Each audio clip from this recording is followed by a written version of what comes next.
The Kennedy Report, Chapter 5. Well, I got Ashley back. Then I lost her again. This time she was taken by more dogs experimented on by Karens. And let me tell you, they look pretty much the same as normal Karen-owned dogs. I feel like I'm in the bowels of the castle at this point, and everyone seems more suspicious as time goes on. After reclaiming Ashley, she made her way back to me. And ironically, Ashley feels further and further away, even when she's nearby. She did glance at me weirdly when I talked to the manager, who seems to be getting more and more unhinged as time goes on. I guess being a captive of Karen's can do that to you. But it feels different. He's becoming straight up hostile to me, the closer I get to him. Regardless, the manager guided me to where he and Ashley were kept captive, but it was the manager who attacked me. He even called to apologize about it, saying he has the potential to be infected, or at least his right hand is. And when I was sent into the sewer because of him, a new monster approached me, but was thankfully quickly taken care of. It's my mission to make my way to Ashley and the manager as quickly as possible. Say whatever you please. My psychic abilities decide to show me a cutscene from far away, where the church leader and someone else have a discussion about Ashley. This man's beret looks familiar. He's American. But they told me only those cops and I were sent here to take over and eliminate the insurgency. They didn't tell me about anyone else, about any of this. Did they know? Or did they hide it on purpose? One thing was clear. I had to find He-Man and make him talk. The elevator landed and something suddenly occurred to me. I was saving the rocket launcher for a reason. A reason that was mere minutes after using it. Well, I guess this will be my penance. Thankfully, one of the crates had some handcannon ammo after a reload, and I progressed. It looked like a mine shaft I was entering, and in it, pirates again. I was slowly making it out of the Sephora's confines. This must be where they mine all the stones and crystals that they put in their makeup, and that tricks company buyers into thinking it's healthy and rub them on their face. And unsurprisingly, it seems they get the lower-class citizens to do the hard work for them at little to no pay. So, the big reveal. During this segment, you can skip the entire segment by firing the rocket launcher at the boulder, which honestly is such a cool mechanic. But since I had used it, I had to play the section out normally. This part might actually be my favorite part of this challenge. There was actual tension again, and since I had ammo to use, it didn't feel like every shot was getting me closer to completely losing the challenge. I did really well at dodging all the enemies as well and making them blow each other up.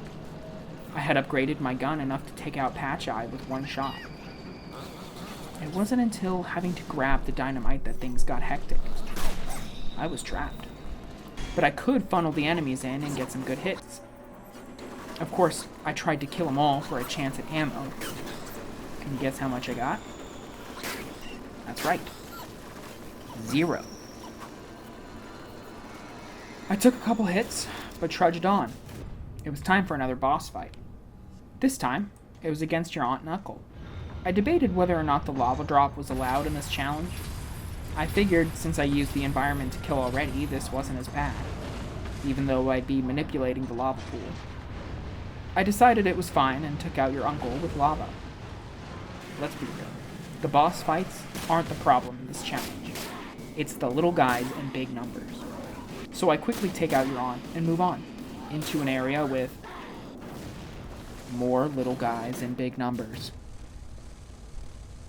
This was the nesting ground for Sephora's animal testing, hidden here, because if people didn't care about the human beings being mistreated, they definitely wouldn't care about the animals. And, of course, they are the same people who decide to eat twice as many animals when the mere mention of a vegan occurs. You might guess that this part took a couple tries, since the enemies move extremely fast and grapple you without any animations to dodge, which is okay and is as cool as it is shitty. I also learned that you can get stun locked by these guys real easy, and you will not be able to access your inventory to heal. Otherwise, my first run would have looked like this.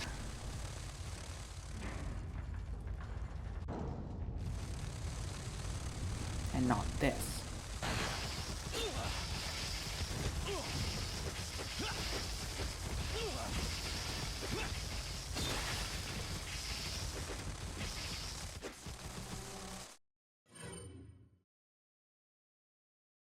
I ran into the button tunnels and took some pot shots to thin the crowd, and then ran like all hell.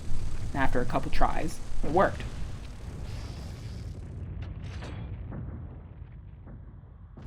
I took the last piece of the crown that I've always wished was equipable. Like you could choose to sell it or use it as a cosmetic for buffs or something. It'd be goofy and fun, instead of that kind of cool but mostly lame keychain mechanic from the remake. Then I headed up on some sort of altar vader. I was outside. The night air was really nice on my nipples. And on my way forward, some of the miners were taking their one weekly break outside. So I weaved around them and let them be while I take my descent. I remembered to grab the Staff of Royalty for the first time in many playthroughs. I just keep forgetting it's not a separate ways only treasure, and unfortunately waste more ammo than intended getting through. The Minecraft segment wasn't that bad. If an enemy was close, I'd hop into the next car. If there were too many, they were lined up decently for a shot. And then the sticks I could dodge. But they couldn't. I reset a couple times, but after that the segment was simple. And once I get to the winding tracks, it's over, since nobody could jump over the carts. And all of this death and violence was for a pretty little circle that opened a door. I somehow find a ladder back up to the starting zone, which seems pretty geographically implausible, and head back up. And you know what? Those lazy miners were still on their break. Disgraceful. But that's not in my job description, so I walked away and acted like I saw nothing. An employee slacking off when they have a low salary isn't an employee being lazy. It's an employer getting what they pay for. I take the strange elevator device and see the manager, who's a lot taller than he was before. And now he was here to guide me, looking in the direction of the way out. I walk that way until the Karens reappear and shut off the walkway. Why do they even have a lever for that? The manager jumped into action, no doubt trying to help me access the levers.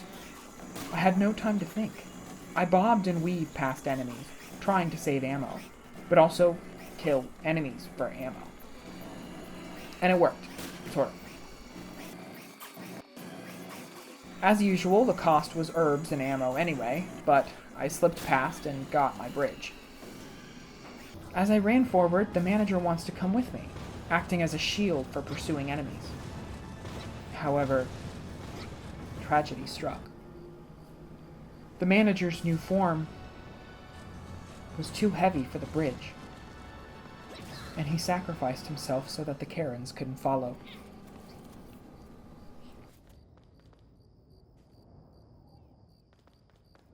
But when I went through the door, there he was again, completely fine with no knowledge of the previous event.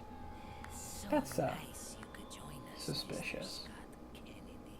He raised his hand again, and I'm worried his evil right hand is about to strike, so I throw my knife into it to save us both. Instead of thanking me, he starts crying. Like a girl. Strange. And then it hit me. He meant his right, not mine. Which means I just struck his left hand. Oh dear. I immediately go to apologize, but he runs off before I can. And my third objective becomes clear. Apologize for my wrongdoings.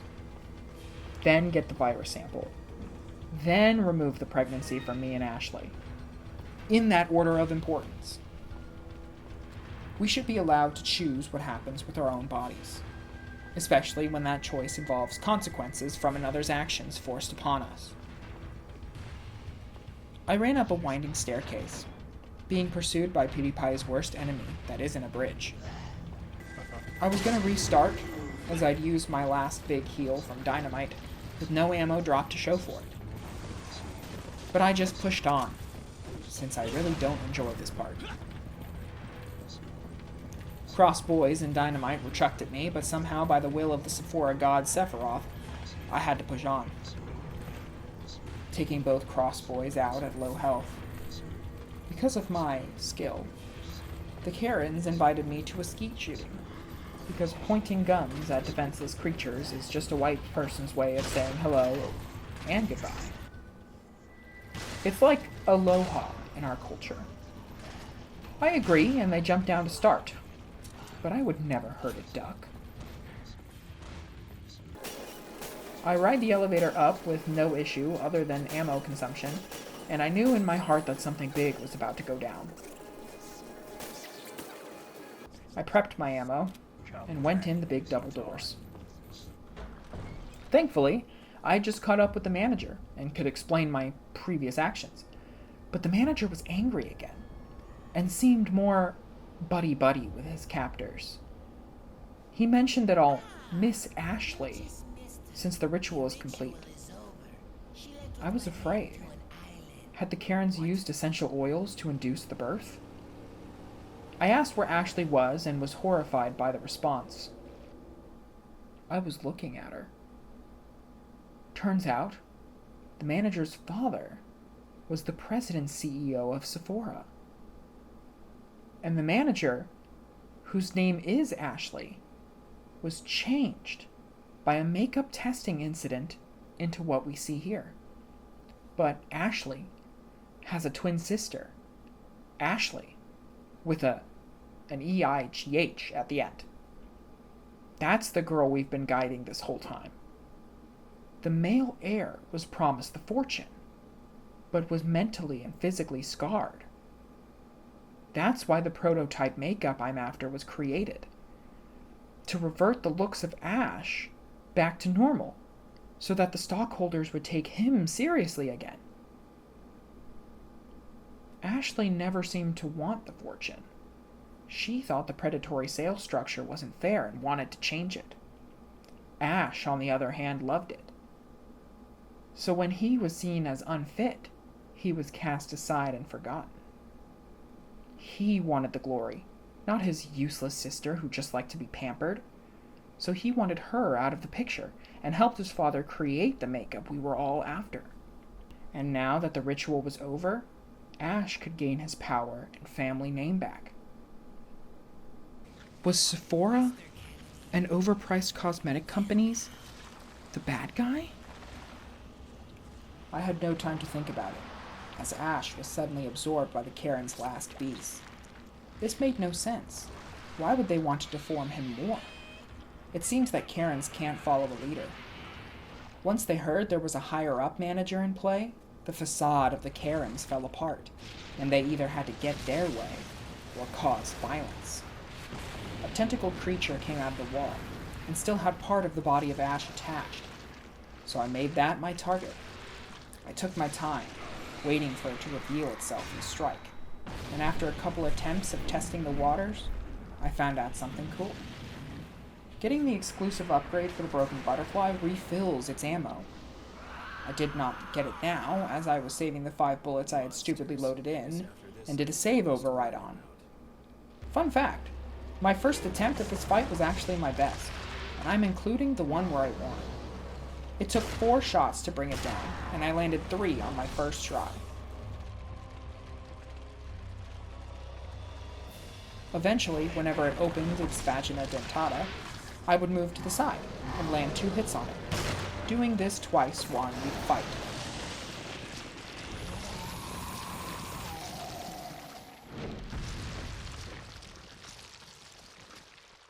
After the fight, I mourned, not truly knowing whose life I just ended, but knowing it was the fault of the Karens and capitalism. And even though I finally defeated all the Karens, their reign would inspire others to follow their path. Next was my biggest fight yet, against my ex. I popped open this barrel and found her waiting inside. But when I went down and checked the merchant's crates, I reloaded the checkpoint to try and get more ammo, which surprisingly never happened. What did happen was now I couldn't kill the damn snake. I'd either hit the barrel and not it, or be too far to hit both. I restarted 4 times just to kill this snake, and got no ammo out of it for my trouble. I took a moment to ponder my mission. What even was my mission anymore? The weapon-clad Brit didn't care at all about my story, so I left him behind and moved forward, before being greeted by Hada Dong, who was sporting a styling motorboat. Need a ride, handsome? She offered me a ride, and since I was already pregnant, I figured what was the worst that could happen.